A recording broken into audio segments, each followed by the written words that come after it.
Hello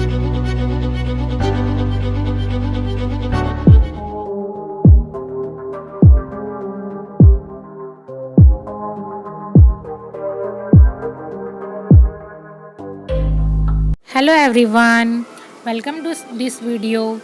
मैंने अपने पिछले वीडियो में आपको चैप्टर 1 से चैप्टर 4 तक सारा श्लोक समझा दिया है। आज मैं आपको इस वीडियो में चैप्टर 5 के सारे श्लोक का मीनिंग बताने वाली हूँ। चैप्टर 5 का नाम है रोग आरोग्य विज्ञानम अध्यायम। आज हम इस चैप्टर में रोग और आरोग्य के लाभ पढ़ने वाले हैं। आपको पता है कि आजकल डायबिटीज़, ब्लड प्रेशर ऐसी बीमारियां कितनी ज़्यादा सबको होती है। तो हम इस चैप्टर में पढ़ेंगे कि स्वस्थ रहने का लाभ क्या क्या है और मानसिक स्वास्थ्य हमारे लिए शारीरिक स्वास्थ्य ही नहीं बल्कि मानसिक स्वास्थ्य भी कितना ज़रूरी है। आजकल लोग शरीर को अपने स्वास्थ्य तो रख लेते हैं, लेकिन कुछ लोग ऐसे होते हैं जिनका मानसिक स्वास्थ्य ठीक नहीं होता। तो सिर्फ शारीरिक स्वास्थ्य ही नहीं बल्कि शारीरिक और मानसिक दोनों स्वास्थ्य बहुत ज़रूरी है। तो हम अभी इस चैप्टर में देखेंगे कि अगर हम स्वस्थ रहेंगे तो उसके क्या क्या लाभ हैं और अगर शरीर स्वस्थ न हो तो हमें कितने सारे मुश्किलों का सामना करना पड़ेगा। तो आइए देखते हैं पहला श्लोक। शीत उष्णो च एव वायुश्च त्रयः शारीरजा गुणाः तेषां गुणानां साम्यं यत् दाहु स्वास्थ्य लक्षणम्।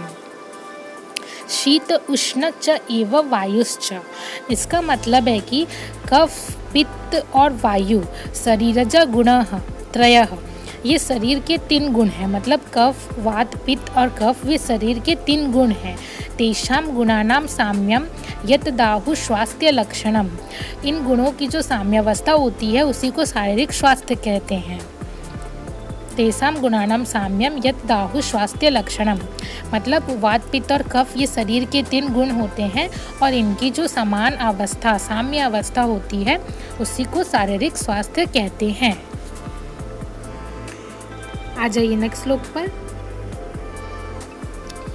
सत्वं रजतम इति मानसाः स्युः त्रयोः गुणाः तेषां गुणानां साम्यं यत् दाहु स्वास्थ्य लक्षणम, मतलब सत्व, रज और तम ये 3 मानसिक गुण हैं और इनकी जो साम्यावस्था होती है उसी को मानसिक स्वास्थ्य कहते हैं। तो ये दोनों श्लोक महाभारत से लिया गया है, फर्स्ट और सेकंड श्लोक, और यहाँ पे मानसिक और शारीरिक और मानसिक गुणों के बारे में बताया गया है। तो वात, पित्त और कफ जो हैं ये तीनों शारीरिक गुण होते हैं और सत्व, रज, तम ये मानसिक गुण होते हैं। और अगर कफ, पित्त और वात इन तीनों की साम्यावस्था होती है तो उसी को शारीरिक स्वास्थ्य कहा जाता है। और सत्व, रज, तम ये जब साम्यावस्था में होते हैं तो इन्हें मानसिक स्वास्थ्य कहा जाता है। अभी देखिए नेक्स्ट श्लोक। समदोष समाग्निश्च समधातु मलक्रियः प्रसन्न आत्मा इंद्रिय मनाः स्वस्थ इति अभिधीयते। तो ये श्लोक तो हमने क्रिया शरीर में भी पढ़ा है, बहुत ही इम्पोर्टेंट श्लोक है और इसका मतलब है समदोष समाग्निश्च समधातु मलक्रिय प्रसन्न आत्मा इंद्रिय मनाः स्वस्थ इति अभिधीयते। तो यहाँ पे कहा गया है कि समदोष मतलब जिसके तीनों दोष वात, पित्त और कफ, समाग्नि मतलब डाइजेस्टिव पावर, समधातु हमारे शरीर के 7 धातुएं जैसे रस, रक्त, मांस, मेद, अस्थि, मज्जा और शुक्र, समधातु मलक्रियः और मल, इन सब की क्रियाएं जिसके शरीर में इन सब की क्रियाएं सम हो और प्रसन्न आत्मा इंद्रिय मनः स्वस्थ इति अभिधीयते, तो उसी आदमी का आत्मा, शरीर और मन प्रसन्न होता है, ऐसा कहा जाता है। तो यहाँ पे कहा गया है कि जिसके दोष, अग्नि, धातु, मल इन सब की क्रियाएं सम हो और जिसकी आत्मा, इंद्रियां और मन प्रसन्न हो उसी को स्वस्थ व्यक्ति कहते हैं। देखिए नेक्स्ट श्लोक।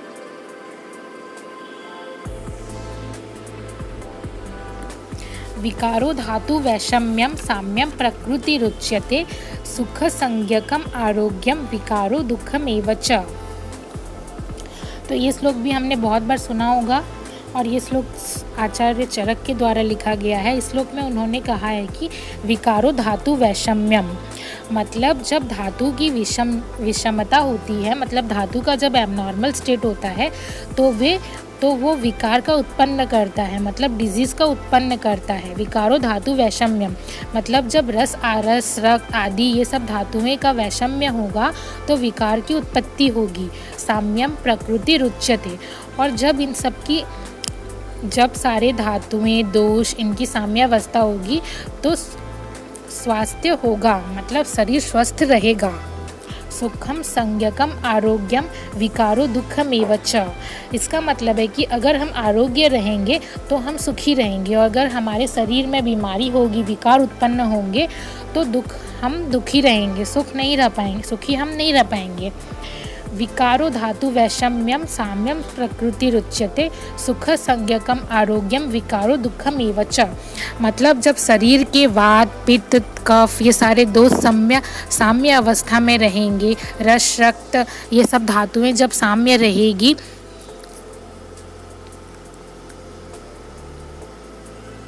तो तभी हमारा शरीर स्वस्थ रहेगा। और अगर ये सब सारे धातुएं और दोष जब वैषम एबनॉर्मल स्टेट में आ जाएंगे तभी विकार का उत्पन्न होगा। और अगर हमारे शरीर स्वास्थ्य रहेगा तभी हम सुखी रहेंगे, और अगर शरीर में विकार उत्पन्न होंगे तो हमारा शरीर स्वस्थ नहीं रहेगा और हम भी दुखी हो जाएंगे। मतलब आरोग्य ही शरीर के लिए सुख कारक होता है और विकार हमारे शरीर के लिए दुख कारक होता है। अभी आ जाइए नेक्स्ट श्लोक पर। किम भाग्यम देहवताम आरोग्यम कह फली कृषिकृत कस्य न पापम जपतः कह पुण्यौ यह प्रजावान स्यात्। तो इस श्लोक में कहा गया है कि किम भाग्यम, मतलब भाग्यवान कौन है, देहवताम आरोग्यम, मतलब जो आरोग्य है, जिसका शरीर व्याधि मुक्त है वही आरोग्य है, वही सबसे भाग्यशाली भी है। कह फली कृषिकृत, मतलब धन धान्यवान कौन है, किसके पास धन की धान्य की पूर्ति है। कृषिकृत मतलब किसान के पास। कस्य न पापम, पाप किसको नहीं लगता है। जपतः, जो जप करता है उसको पाप नहीं लगता है। कह पुण्यौ यह प्रजावान स्यात्, मतलब पुण्य कौन है, बाल बच्चे वाला, जिसके पास संतान है वही पुण्य कहा जाता है। देखिए नेक्स्ट लो। धन्यानाम उत्तमम दाक्ष्यम धन्यानाम उत्तमम श्रुतम लाभानाम श्रेष्ठम आरोग्यम सुखाम तुष्टि उत्तमाः। तो ये श्लोक जो है वो भी महाभारत से लिया गया है और यहाँ पे कहा गया है कि सद्गुणों में दाक्षण कौन है। धन्यानाम उत्तमम दाक्ष्यम, मतलब धन्य व्यक्ति कौन है, जो कि दाक्ष्य है, मतलब जो सभी को समान रूप से देखता है वही धन्य व्यक्ति है। धनानाम उत्तमम श्रुतम, मतलब संपत्तियों में सबसे श्रेष्ठ कौन है, जिसके पास विद्या है, बुद्धि है, वही सभी संपत्तियों में श्रेष्ठ माना जाता है। लाभानाम श्रेष्ठम आरोग्यम, मतलब लाभों में सबसे श्रेष्ठ कौन सा है, सबसे श्रेष्ठ लाभ कौन सा है, आरोग्य, मतलब जो विकार युक्त है, जो विकार से रहित है, जो व्याधि से रहित है, उसी के पास सबसे ज़्यादा लाभ है, ऐसा कहा जाता है।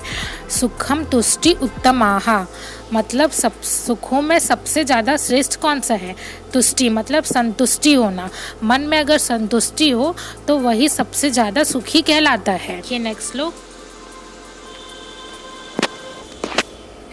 सुखम स्वपीति अऋणवान व्याधि मुक्तश्च यो नरः स अवकाशेस्तु यो भुंक्ते यस्तु दारेण्य संगतः। सुखम स्वपीति अऋणवान, इसका मतलब है कि जो ऋण रहीन है, मतलब जिसने किसी से ऋण नहीं लिया है, जिसने किसी से उधार नहीं लिया है। व्याधि मुक्तश्च यो नरः, जो मनुष्य, जो नर व्याधि से मुक्त है, मतलब जो व्याधि से पीड़ित नहीं है। स अवकाशेस्तु यो भुंक्ते यस्तु दारिण्य संगतः। इसका मतलब है कि जो मनुष्य स्त्री युक्त नहीं है, वही मनुष्य सुख से नींद ले सकता है, वही मनुष्य सुख से शांति से सो सकता है। तो यहाँ पे कहा गया है कि जो मनुष्य किसी से उधार नहीं लिया है, जो मनुष्य व्याधि से निर्मुक्त है, जो शांति से भोजन करता है और जो स्त्री युक्त नहीं है, वह मनुष्य ही सुख से नींद लेता है, वही सुख से शांति से वही सो सकता है। और जो मनुष्य व्याधि से पीड़ित हो जाएगा तो वो शांति से सो पाएगा क्या? उसको बीमारी हो चुका है, तो वो तो शांति से सो नहीं पाएगा। ठीक है, अभी आ जाइए नेक्स्ट श्लोक पर। तो यहाँ पे कहा गया है कि को धर्मो भूत दयाम किम सौख्यम नित्यम मरोगिता जगति कह स्नेह सद्भवः किम पांडित्यम परिच्छेदः। तो को धर्म कौन सा है? भूत दया, प्राणी मात्र पर दया करना, मतलब प्राणियों की दया करना ही धर्म है। किम सौख्यम नित्यम मरोगिता जगति, मतलब सौख्य कौन सा है, सुख्य कौन सा है? सदैव व्याधि निर्मुक्त रहना, मतलब व्याधियों से रहित रहना ही सौख्य है, सुख का कारक है। कह स्नेह सद्भाव, स्नेह कौन सा है? सद्भाव, मतलब सभी प्राणियों में सद्भाव रखना ही स्नेह है, सभी से प्यार से रहना, किसी के साथ झगड़ा ना करना, यही स्नेह का कारक है। सद्भाव रखना, सभी से सद्भाव रखना। पांडित्य कौन सा है? मतलब पंडित का भाव कौन सा है, मतलब ज्ञानी भाव कौन सा है? परिच्छेद, मतलब जो जैसा है उसके साथ वैसा ही व्यवहार करना, जो जैसा है उसके साथ वैसा ही व्यवहार करना, यही पंडितों का ज्ञान है। अभी देखिए नेक्स्ट श्लोक। धनम रूपम वैकल्यम धनम कूलम सुमंगलम धनम यौवन अम्लानम धनम आयुः निरायम। चाणक्य नीति शास्त्र। तो ये श्लोक चाणक्य नीति शास्त्र से लिया गया है और यहाँ पे कहा गया है कि धनम रूपम वैकल्यम, मतलब विकार रहित रूप। धनम कूलम सुमंगलम, सुमंगल कूल।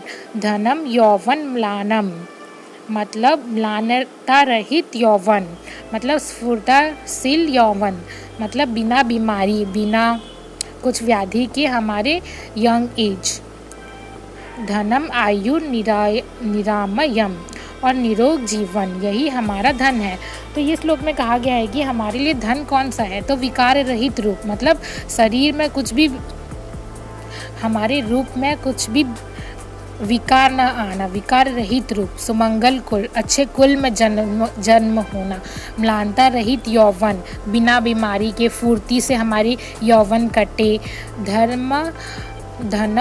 धनम आयुर निरामयम, और हमारी जो जीवन हो वह बिना कोई रोग के हो, यही सब हमारा धन है।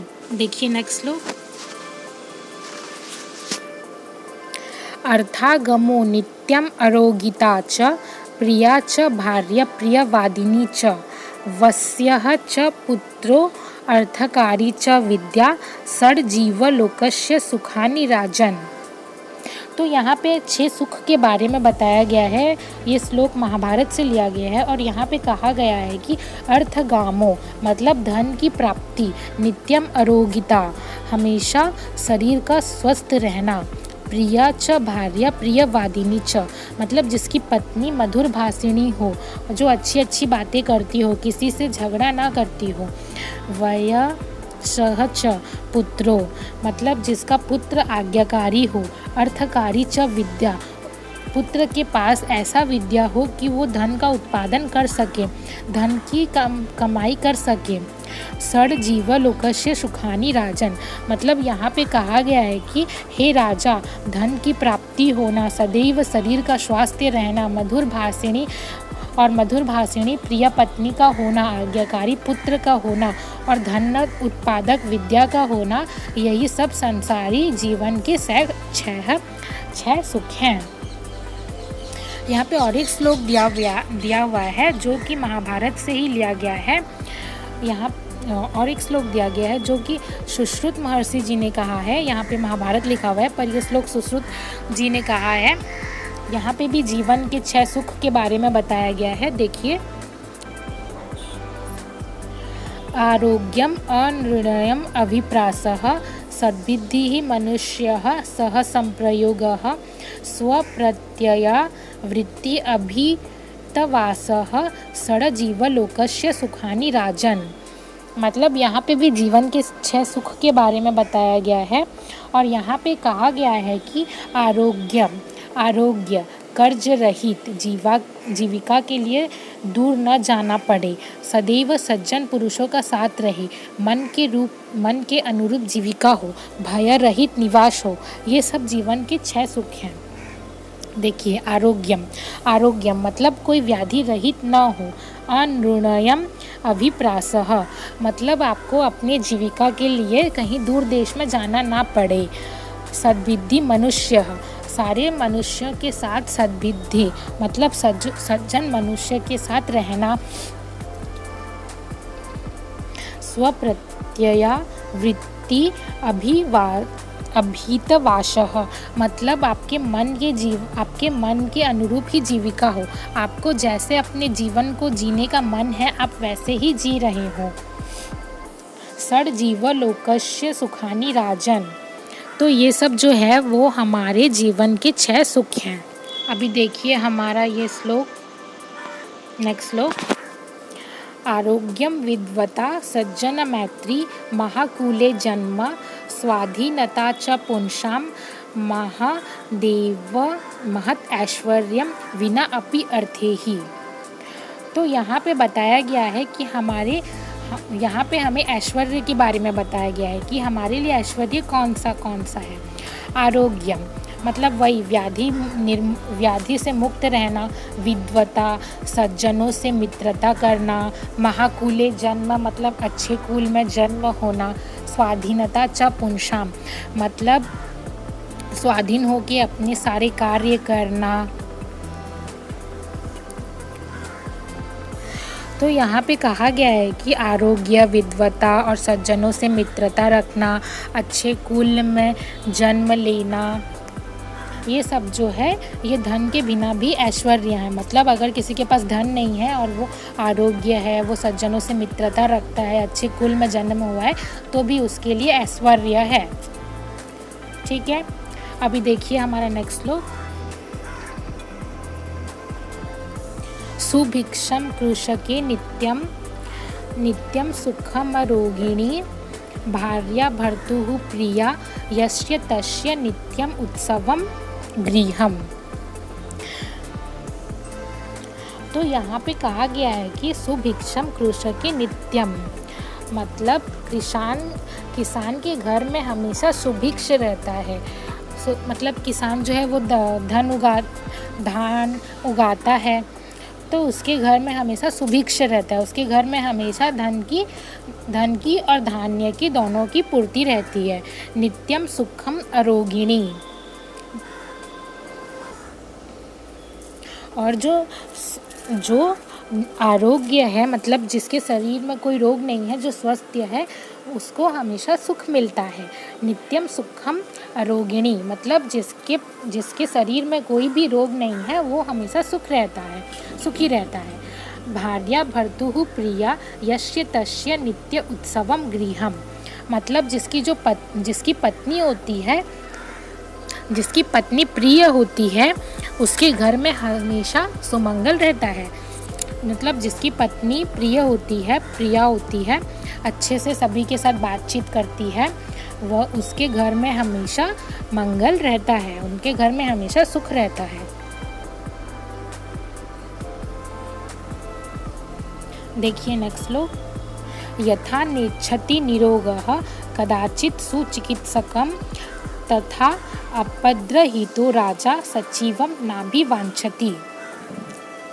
तो ये श्लोक पंचतंत्र से लिया गया है और यहाँ पे कहा गया है कि यथा नेच्छति निरोगः कदाचित् सुचिकित्सकम, मतलब जो निरोग मनुष्य है वो कभी भी चिकित्सक के पास जाना नहीं चाहता है। अगर कोई मनुष्य निरोग है तो वो कभी चिकित्सक के पास जाना चाहेगा क्या? नहीं चाहेगा ना। तो वही कहा गया है, तथा अपद्रहतो राजा सचिवम न अभिवक्षति। तो वैसे ही जो राजा अपद्र रहित है, मतलब जो राजा कोई भी विपत्ति से मुक्त है, वो राजा कभी भी मंत्री के पास जाना नहीं चाहता है। तो यहाँ पे कहा गया है कि अगर कोई मनुष्य व्याधि से मुक्त है, उस व्याधि रहित, मतलब उसके शरीर में कुछ भी व्याधि नहीं है, तो वो कभी भी चिकित्सक के पास जाना नहीं चाहता है। और वैसे ही जो राजा विपत्ति से मुक्त है वो कभी भी मंत्री के पास जाना नहीं चाहता है। देखिए नेक्स्ट श्लोक। अपि क्रियार्थे सुलभम समितकुशम जलान्यपि स्नान विधि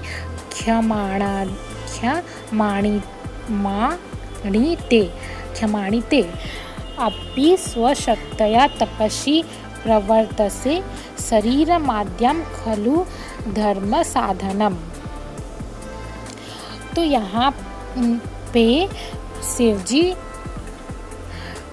शिव जी साधु का रूप धारण करके सीता जी के पास आते हैं और वे उन्हें पूछते हैं कि अपि क्रियार्थे सुलभम समित कुशम, तुम जो यहाँ पे अपनी क्रिया कर रही हो उसके लिए तुम्हें उस यज्ञ के लिए तुम्हें काष्ठ कुश ये सब मिला है कि नहीं, आसानी से आपको ये चीज़ें मिल रही हैं कि नहीं। जलान्यपि स्नान विधि क्षमाणिते, मतलब आपको स्नान करने के लिए योग्य जल मिल रहा है कि नहीं। अपि स्वशक्तया तपस्वी प्रवर्तते, तपाचरण अपने बल पर ही चला रहा है। शरीर माध्यम खलु धर्म साधनम, धर्म आचरण में शरीर ही आद्य साधन है। तो यहाँ पे शिव जी पार्वती जी से पूछ रहे हैं कि तुम जो यहाँ पे क्रिया कर रही हो उसके लिए तुम्हें काष्ठ कुश ये सब मिल रहे हैं कि नहीं। जलान्यपि स्नान विधि क्षमाणिते, मतलब तुम्हें स्नान विधि करने के लिए यहाँ पर योग्य जल की प्राप्ति हो रही है कि नहीं। और वे उन्हें समझाते हैं कि अपि स्वशक्तया तपस्वी प्रवर्तते, हमें हमेशा अपनी शक्ति अपनी बल को देखकर ही तप करना चाहिए। शरीर माध्यम खलु धर्म साधनम, क्योंकि धर्म करने के लिए शरीर ही साधन है। अगर शरीर ही नहीं होगा तो हम धर्म कर पाएंगे क्या? हम तो नहीं कर पाएंगे। अगर शरीर ही हमारा ठीक नहीं होगा तो हम धर्म कार्य कर नहीं पाएंगे। तो शिव जी यहाँ पे पार्वती जी को समझा रहे हैं कि तुम अपने शरीर का पहले ध्यान दो, और अगर तुम्हारा शरीर ठीक रहेगा तो ही तुम धर्म के कार्य कर पाओगी। पुरस्य डाडे योगस्य सिद्धिः सर्वार्थ साधनो अखंडानंद सिद्धिश्च फलम तेनैव जायते। तो इस श्लोक में कहा गया है कि पुरस्य डाड्ये, मतलब जैसे नगर अगर मजबूत हो, नगर अगर दृढ़ हो तो शत्रु वहाँ पे आक्रमण नहीं करते हैं। तो वैसे ही अगर हमारा शरीर भी स्वस्थ हो, अगर हमारा शरीर स्वस्थ हो तो वहाँ पे भी कोई बीमारी आक्रमण नहीं कर सकती है। अखंडानंद सिद्धिश्च फलम तेनैव जायते, और अगर हमारा शरीर स्वस्थ होगा तभी हमें पूर्ण तरीके से सुख की प्राप्ति होगी। तो देखिए, अगर हमारी शरीर व्याधि मुक्त होगी, अगर हमें कोई बीमारी हो गई है और अगर हमारे पास कोई खुशखबरी आती है तब भी हम पूर्ण तरीके से खुश नहीं हो पाते हैं। लेकिन अगर हमारी शरीर स्वस्थ रहेगी, हमारी शरीर में कोई बीमारी नहीं रहेगी और अगर हमें कुछ सुख की प्राप्ति होगी तो तभी हम पूर्ण तरीके से खुश रह पाएंगे या फिर खुश हो पाएंगे। तो यहाँ पे कहा गया है कि जैसे कि अगर अगर कोई नगर मजबूत होता है तो वहाँ पे शत्रु जब आक्रमण करते हैं तो उससे पहले उन्हें बहुत सोच विचार करना पड़ता है और वे आक्रमण ऐसे नगर में भी आक्रमण भी नहीं करते हैं, शत्रु वहाँ पे आक्रमण नहीं करते हैं। तो वैसे ही अगर हमारा शरीर स्वस्थ होगा तो वहाँ पर भी हमें कोई बीमारी नहीं होगी। पुराभिमानो न वृथा तद आद्येन विना कथम चित्त स्वास्थ्यम विना तच्च शिव भक्ति दृढ़ाम कथम। पुराभिमानो न वृथा, पुराभिमानो इसका मतलब है कि शरीर अगर स्वस्थ हो तो उसका अभिमान करना व्यर्थ नहीं होता है। तद आद्येन विना कथम चित्त स्वस्थम विना तच्च शिव भक्ति दृढ़ाम कथम। मतलब अगर हमारी शरीर स्वस्थ नहीं होगी तो हम शंकर जी की भक्ति कैसे करेंगे। अगर हमारा शरीर स्वस्थ नहीं होगा तो हम भगवान की पूजा भी नहीं कर पाएंगे। तो यहाँ पे कहा गया है कि शरीर स्वस्थ है और शरीर स्वस्थ का प्रेम जो है वो व्यर्थ नहीं होता है, क्योंकि उसके बिना हमारी चित्त भी स्वस्थ नहीं होगी और उसके बिना हम शंकर जी या फिर भगवान जी का हम भक्ति भी नहीं कर पाएंगे। देखिए नेक्स्ट श्लोक।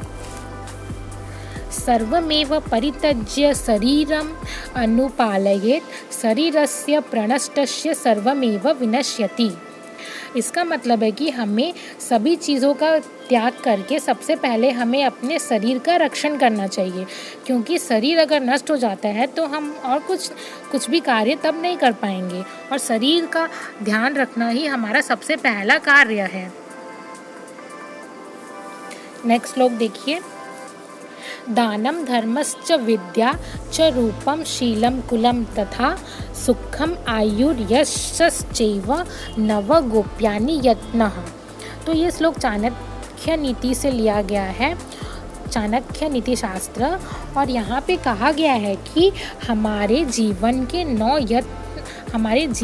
9 यत्न पूर्वक क्या क्या है, मतलब हमें जीवन के किन 9 चीज़ों को यत्न पूर्वक से रखना चाहिए। तो वो सब है दान, धर्म, विद्या, रूप, शील, कुल, स्वास्थ्य। इन सब चीज़ों को हमें अपने जीवन में बहुत यत्न पूर्वक रखना चाहिए। देखिए नेक्स्ट श्लोक। आयुः काम्यमानेन धर्म अर्थ सुख साधनम आयुर्वेद उपदेशेषु विधेय परमादरः। तो ये हमारा श्लोक अष्टांग हृदय से लिया गया है और ये श्लोक हम बहुत बार पढ़ चुके हैं और बहुत इम्पॉर्टेंट भी श्लोक है। यहाँ पे कहा गया है कि आयुः काम्यमानेन धर्म अर्थ सुख साधनम, मतलब जो मनुष्य धर्म अर्थ और बहुत दिन तक, मतलब बहुत दीर्घ जीवित होना चाहता है, बहुत दिन तक जिंदा रहना चाहता है, आयुर्वेद उपदेशु विधेय परमादरः, तो उसे वैद्यक शास्त्रों का और आयुर्वेद शास्त्रों का उपदेश को मानना चाहिए, उपदेशों का आदर करना चाहिए। देखिए हमारा नेक्स्ट श्लोक। शरीरम एव आयतनम सुखस्य दुःखस्य च अपि आयतनम शरीरम यत् शरीरेण करोति कर्म तेनैव देहि सम उपअश्नुते तत्। तो यहाँ पे कहा गया है कि हमारा जो शरीर है वही सुख और दुख का घर है और जो शरीर है वही हमारे लिए व्याधि का भी घर है। यत् शरीरेण करोति कर्म, और हम जैसे कर्म करते हैं तेनैव देहि सम उपअश्नुते तत्, हम जैसा कर्म करते हैं वैसा ही हम फल पाते हैं। तो यहाँ पे कहा गया है कि स्वास्थ्य का अधिष्ठान शरीर ही है और व्याधि का जो अधिष्ठान है वो भी शरीर है, और हम जैसे कर्म करते हैं हम वैसे ही अपने शरीर को रखते हैं। मतलब अगर हम हमेशा एक्सरसाइज करते हैं तो हम हमेशा हेल्दी रहेंगे। वैसे ही अगर हम हमेशा जंक फूड खाएंगे, इधर उधर का खाएंगे, तो हम बीमारी से युक्त हो जाएंगे। तो यहाँ पे वही कहा गया है कि हमारा शरीर जो है वही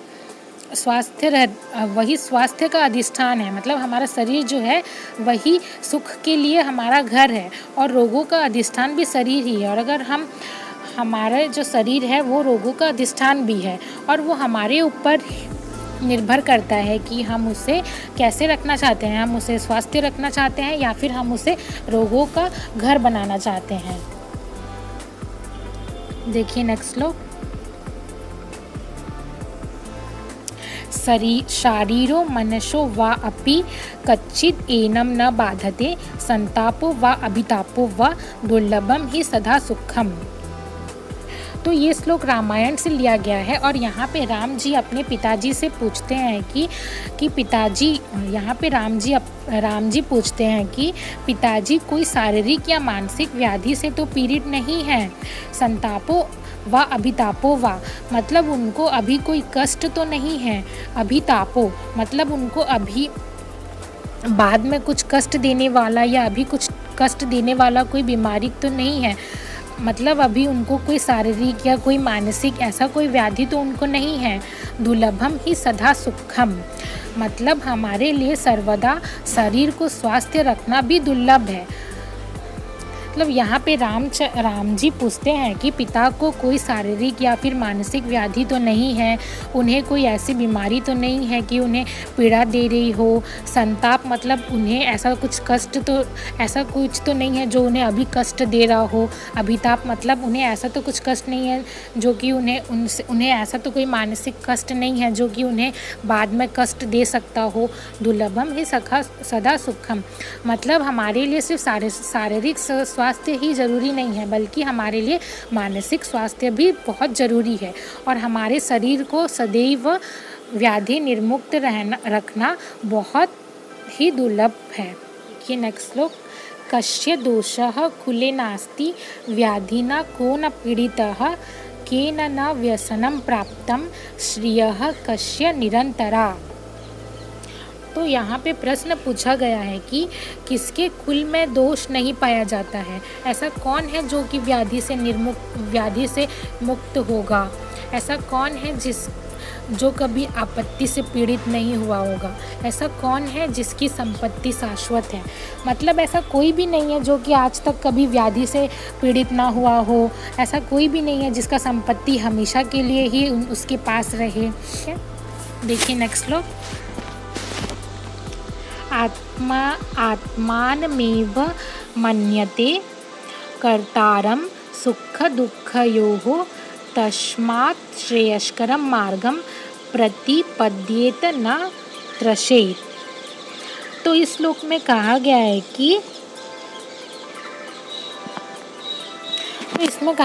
कि आपको खुद को ही सुख और दुख का कारण मानना चाहिए। आत्मा नैव मन्यते कर्तारम सुख दुख योः मतलब आपको अपने ही सुख और दुख के लिए अपने को ही कारण मानना चाहिए।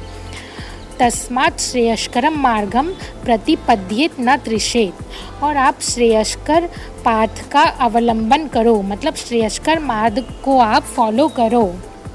प्रतिपद्येत न त्रिषेत फिर आपको डरने की कोई भी आवश्यकता नहीं है। तो यहाँ पे इस श्लोक में ये चरक जी के द्वारा श्लोक दिया गया है और यहाँ पे कहा गया है कि आपको अपने आप को ही अपने सुख और अपने दुख का कारण मानना चाहिए ताकि आपको श्रेयस्कर मार्ग को फॉलो करना चाहिए ताकि आपको बाद में किसी से डरने की कोई ज़रूरत नहीं है। तो आई होप आपको ये वीडियो समझ आया हो और आपको ये वीडियो अच्छा लगा हो। Thank you very much.